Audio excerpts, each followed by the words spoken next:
Let's turn our attention to the Middle East now, because Israel's far-right minister Bezalel Smotrich has announced the approval of new settlements in the occupied West Bank, which are considered illegal under international law.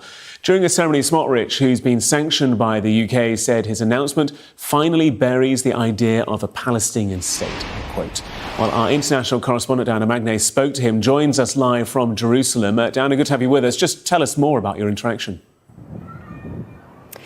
Well, so this settlement is a pretty big deal. They have been building settlements and continuing the expansion of the West Bank, which has really gathered pace over the last 2 years, especially since the beginning of this year, actually. But this E1 settlement plan, it's called, has been discussed for 2 decades already, 3 decades, in fact.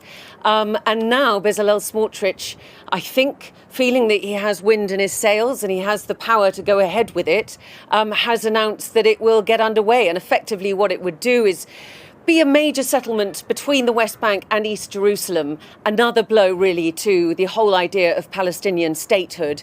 And that's what he wants it to be. He said this essentially destroys the whole notion of Palestinian statehood. And it comes off the back quite recently of the parliament deciding that it still needs to be approved, but essentially deciding to go ahead with annexation of the West Bank. He has made very inflammatory statements, as you've said before, but just now, which is why the UK and other governments have sanctioned him for essentially incitement to violence in the West Bank. This whole notion of destroying the idea of a Palestinian state prompted me to ask him the following question. Let's take a listen. Minister, if this is the end of a Palestinian state, what do you want to happen to the Palestinian people?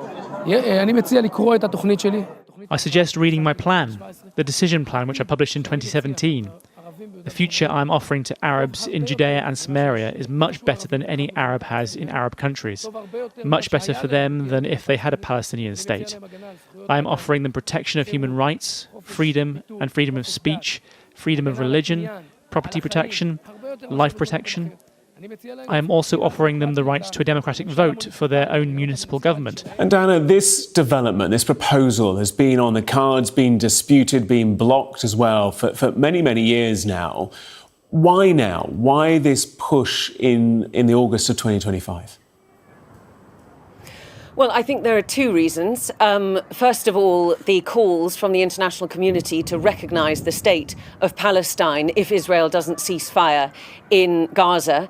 And I think this is a direct response to that. You also have the fact that Benjamin Netanyahu, and clearly Bezalel Smotrich, as he said today, believes that the US president is on side. Previous administrations have blocked any idea of resettling E1.